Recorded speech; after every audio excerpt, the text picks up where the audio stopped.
ఓం శ్రీకృష్ణ జగద్గురు పరబ్రహ్మణే నమ. ఓం నమో శ్రీ వేదవ్యాసాయ నమ.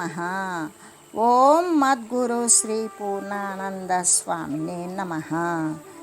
ఓం శుక్లాంబరధరం విష్ణుం శశివర్ణం చతుర్భుజం ప్రసన్నవదనం ధ్యాయేత్ సర్వవిఘ్నోపశాంతయే. ఓం వ్యాసాయ విష్ణురూపాయ వ్యాసరూపాయ విష్ణవే నమో వై బ్రహ్మనిధయే వాసిష్ఠాయ నమో నమః. ఓం నారాయణం నమస్కృత్య నరం చైవ నరోత్తమం దేవీం సరస్వతీం వ్యాసం తతో జయముదీరయేత్. శ్రీ భగవద్గీత సాంఖ్యయోగము. అయితే ప్రజ్ఞను బుద్ధిని ఆత్మయందు స్థిరముగా నెలకొల్పుటువంటి వాడే కదా స్థితప్రజ్ఞుడు అని చెప్పబడుతూ ఉన్నది.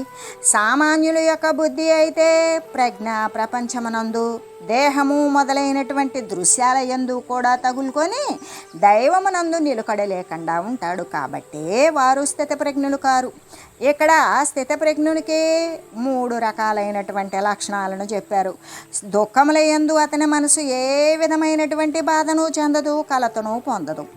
అంతేకాదు మేఘాలకు పైన ఉన్నటువంటి సూర్యునికి మేఘాలకు క్రింద నుండేటువంటి వారికి కలిగేటువంటి వర్షబాధలు కానీ పిడుగుల యొక్క ఉపద్రవాలు కానీ మొదలైనవి ఏవి కూడా లేనట్లుగానే మనస్సునికి ఈవల ఉండేటువంటి మనోధర్మాలు అయిన సుఖము దుఃఖము మొదలైనటువంటివి ఆత్మజ్ఞానికి ఉంటాయా? ఉండవు. అతడు మనస్సునకు సాక్షిగా ఉంటాడు.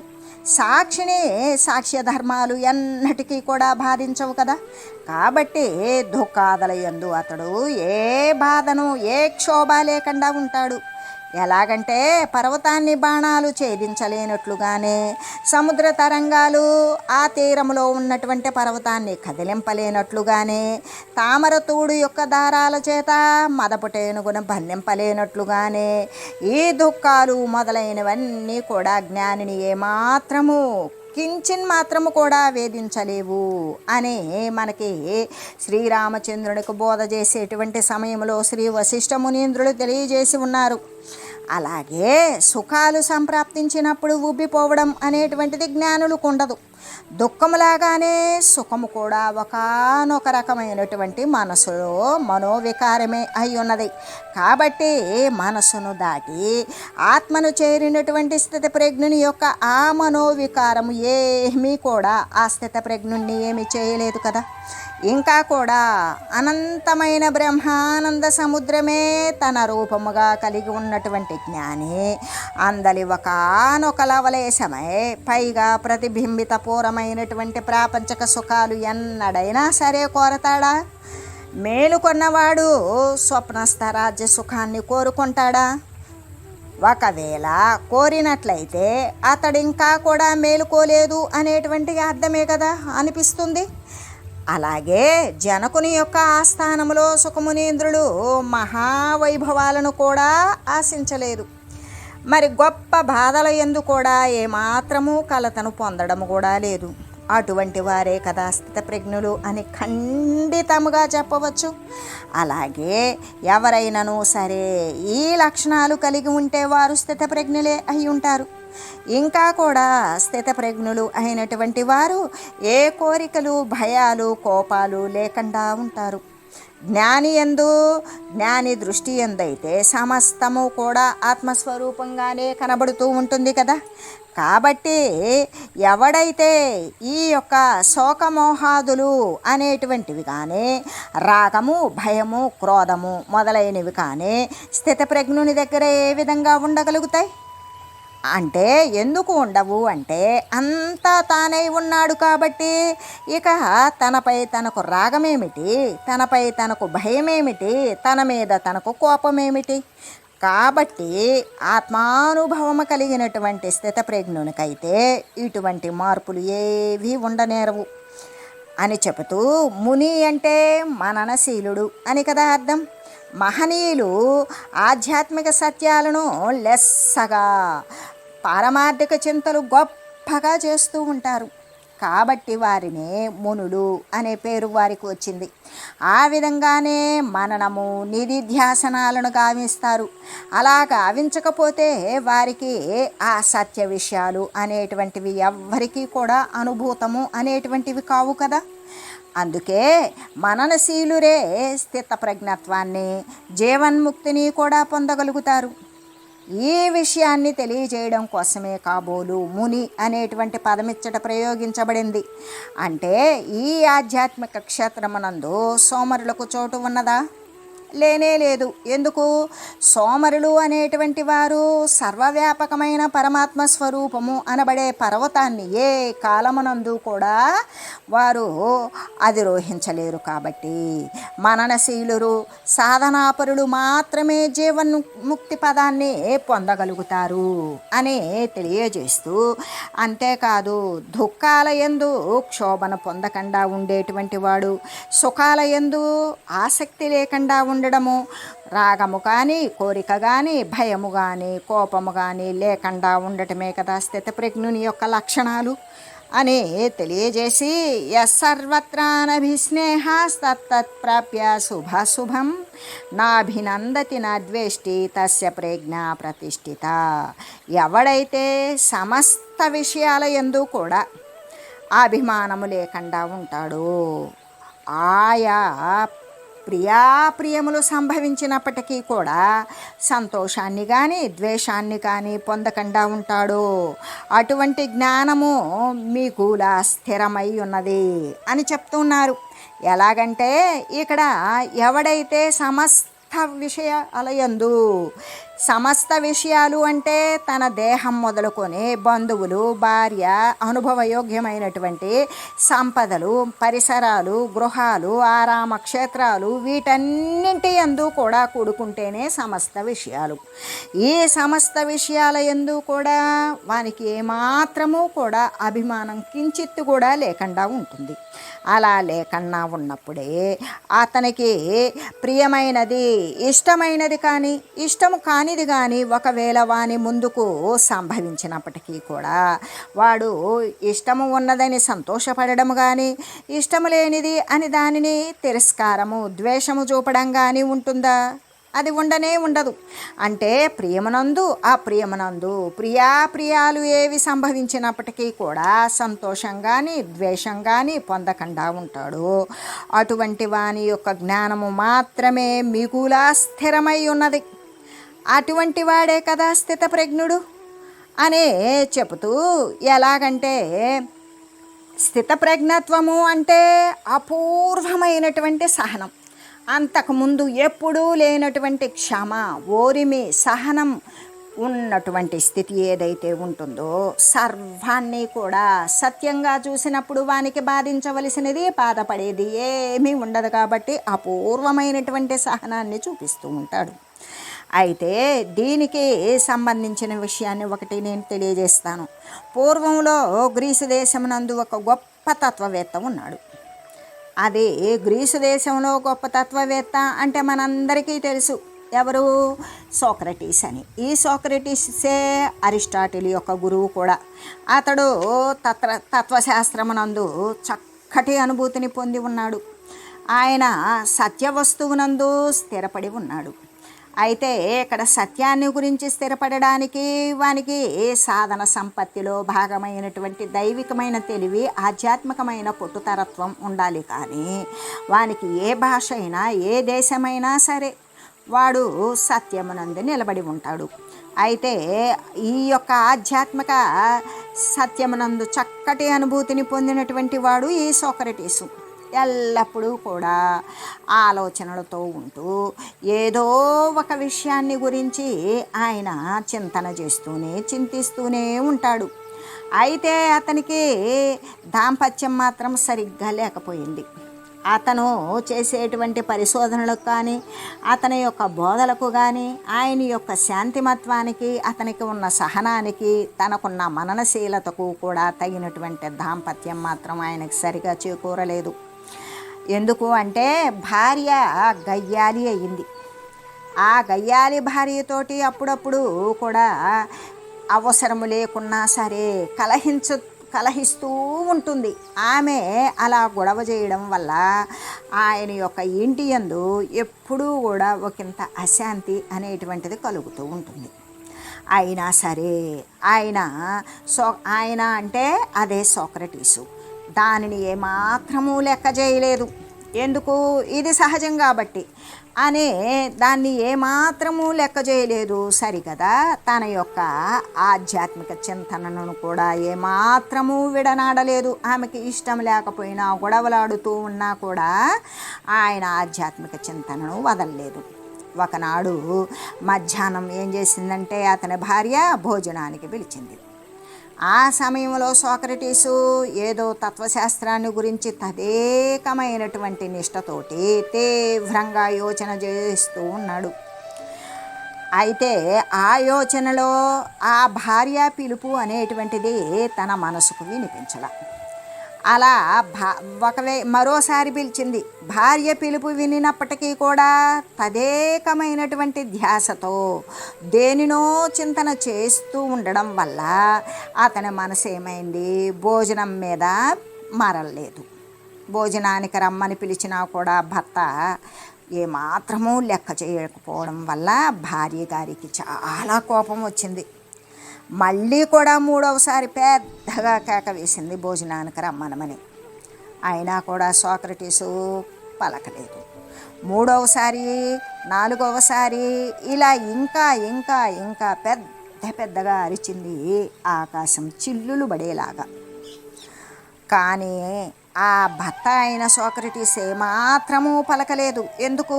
ఆయన చిత్తము ఇక్కడ లేదు. అప్పుడు అమ్మగారికి ఏమైంది? రోషం బాగా ఉబికి పెళ్ళుబికింది. ప్రక్కనే ఉన్నటువంటి ఒక కుండలో నీళ్లు తీసుకొని చల్లని నీళ్లు తీసుకొచ్చి అతనిపై గుమ్మరించేసింది. అప్పుడు చుట్టూ ఉన్నటువంటి వాళ్ళు, సోక్రటీస్ను కొంతమంది అనుయాయులు ఉండేవారు, ఆయనను అనుసరించేటువంటి వారు, ఆయన యొక్క విద్యార్థులకు దగ్గర ముందు తీసుకువెళ్ళి ఆయన నెత్తి మీద చల్లని కుండలో నీళ్లు గుమ్మరించేసింది. అప్పుడు సోక్రటీస్ మెల్లగా ఈ మాటలను చెప్పాడు. ఏమని? It is natural that so much thunder produces A shower. అంటే ఉరిమిన తర్వాత వర్షం పడడం అనేటువంటిది సహజం కదా. ఉరిమింది కురిసింది. అలాగే it is natural that so much thunder produces A shower అని ఇట్లా ఉరిమిన తర్వాత వర్షం పడడం అనేటువంటి సహజం. అమ్మగారు అరిచింది. తర్వాత వానవలే నీళ్లు పోసేసింది. దీనిలో ఆశ్చర్యమేముంది అని చుట్టూ వాళ్ళతో చెప్పారు. అంటే సోక్రటీస్ యొక్క సహన శక్తి ఎటువంటిది? అపూర్వమైనది. తత్వజ్ఞానాన్ని అనుభూతికి తెచ్చుకునేటువంటి మహానుభావుడు అతడు. నిందకు స్తుతులకు కూడా అతీతుడై ప్రవర్తించాడు. అంటే సహనశీలము. ఈ స్థితి ప్రజ్ఞత్వము కలిగినటువంటి వానికి ఎల్లప్పుడూ ఆనంద సాగరమే ఉంటుంది. అలాగే ఈ సోక్రటీసు యొక్క సహనశీలము గొప్ప సుగుణము. నిందను పొగడ్తను దేనిని కూడా పట్టించుకోడు. అవమానం చేసినా సన్మానం చేసినా పెద్దగా లెక్క చేయుడు. అదే శీతోష్ణాదులు యందు కూడా మొదలైనటువంటి ద్వంద్వాలను కూడా జయించి వేశాడు.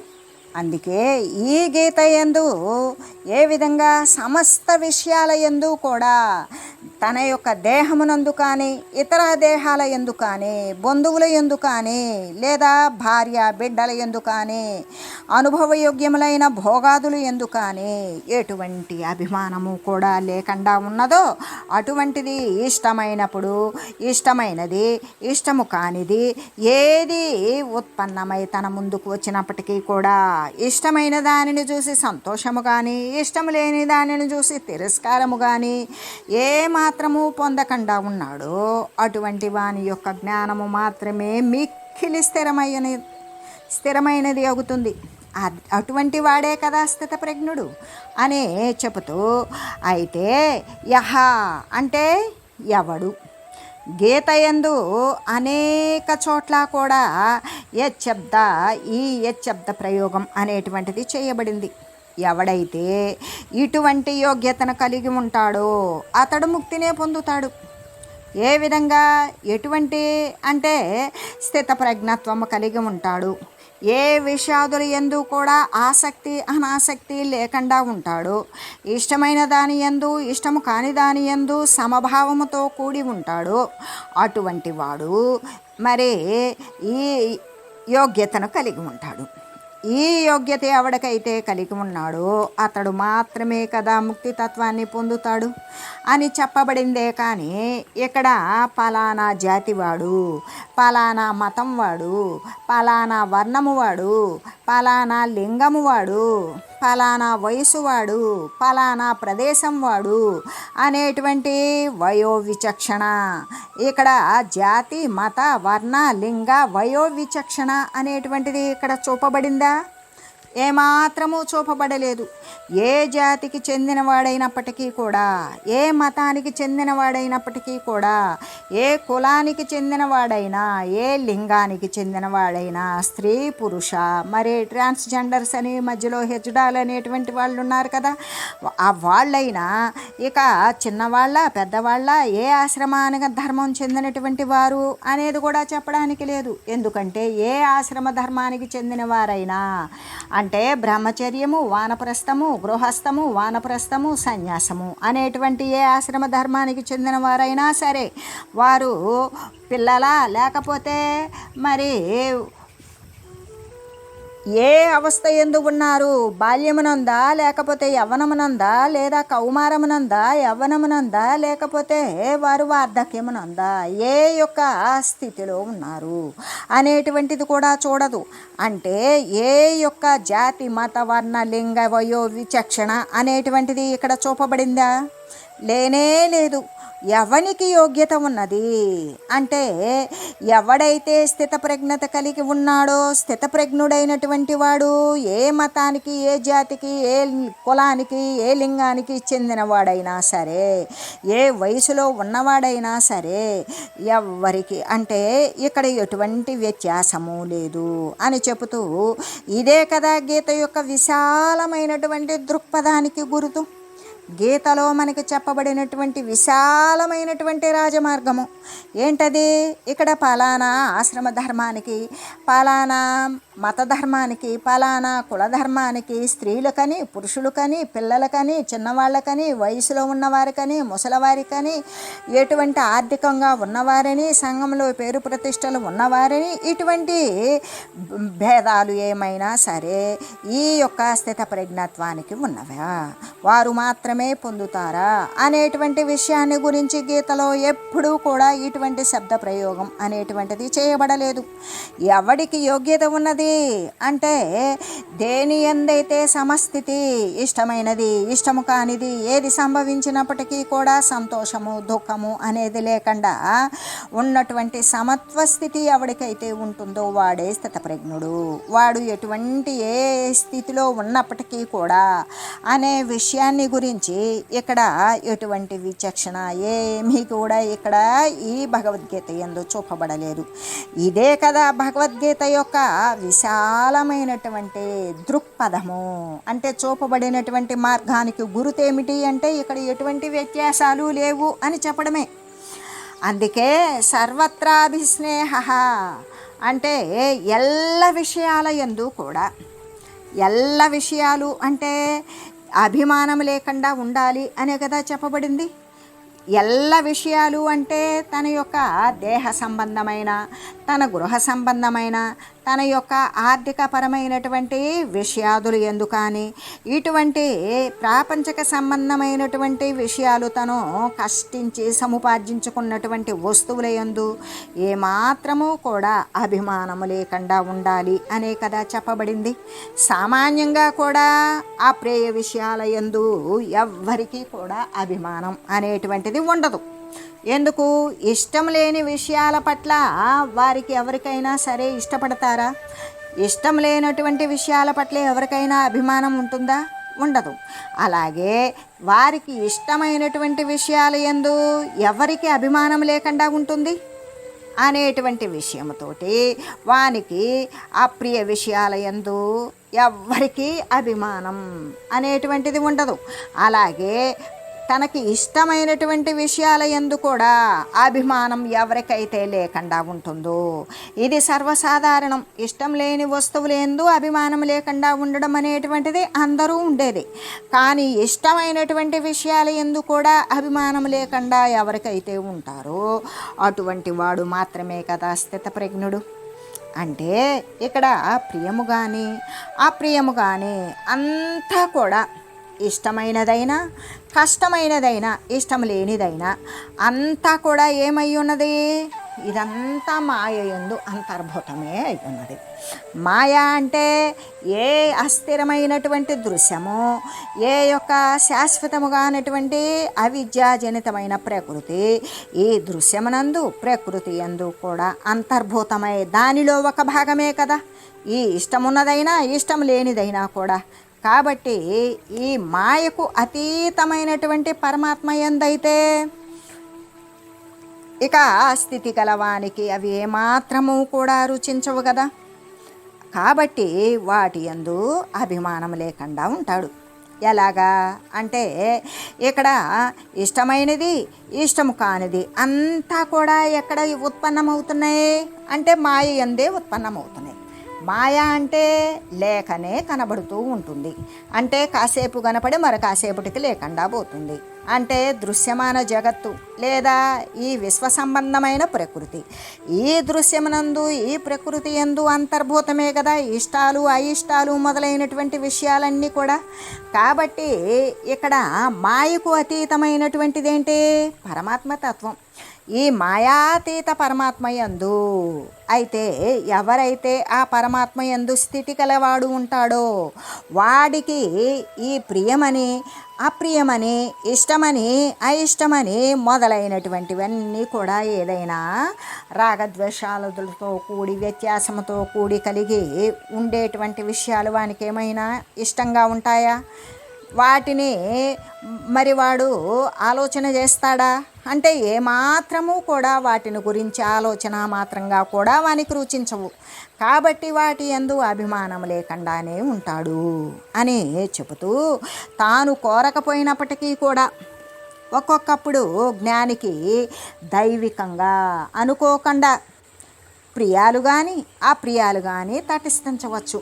తాను కోరడు నాకు ఇష్టమైనదే రావాలని, లేదు నాకు ఇష్టం లేనిది వస్తుందేమోనని, ఇటువంటిది ఏది కూడా కోరడు. కోరకపోయినప్పటికీ కూడా ఒక్కొక్కసారి జ్ఞానికి తన ప్రాప్తంలో ఉన్నటువంటిది దైవ ప్రేరణగా కొన్ని ఇష్టమైనవి కానీ లేదు కొన్ని ఇష్టం లేనివి కానీ తన వద్దకు తటస్థపడవచ్చు. అలా తటస్థపడినటువంటి వాని పట్ల ఇక ప్రియముల ఎడల సంతోషంగానే వానికి అలా జ్ఞాని ముందుకు వచ్చినటువంటి ఇష్టము అయిష్టముతో కూడినటువంటి వస్తువుల పట్ల వానికి ఇష్టమైన దాని పట్ల సంతోషము ఉండదు, ఇష్టము లేని దాని పట్ల ద్వేషము ఉండదు. అయితే అక్కడ సంతోషము లేదు, ఇక్కడ ద్వేషము లేదు. అతడు దుఃఖాన్ని సంతోషాన్ని దేన్ని కలిగి ఉండలేదు. ఎలా ఉన్నాడు అంటే శిల మాదిరి పర్వతములాగానే అచంచలుడై ఉన్నాడు. అచలము అంటే పర్వతము, అది కదలనిది.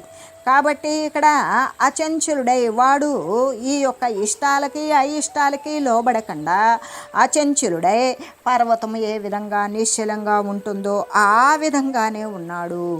ఇదే కదా స్థితప్రజ్ఞుని యొక్క చిహ్నము, ఇదే కదా స్థితప్రజ్ఞుడు జ్ఞానవంతుడు జీవన్ముక్తుని యొక్క లక్షణము గురుతు కూడా అని చెబుతూ, అంటే స్థితప్రజ్ఞుని ఏ ఏ యొక్క ఇతరమైనటువంటి లక్షణాలు, ఇక్కడ స్థితప్రజ్ఞుడికి ఉన్నటువంటి ఇతరమైనటువంటి లక్షణాలు ఏమేమి ఉన్నాయి అని చెబితే సమస్త విషయాల యందు కూడా స్థితప్రజ్ఞునికి అభిమానము అనేటువంటిది ఉండనే ఉండదు.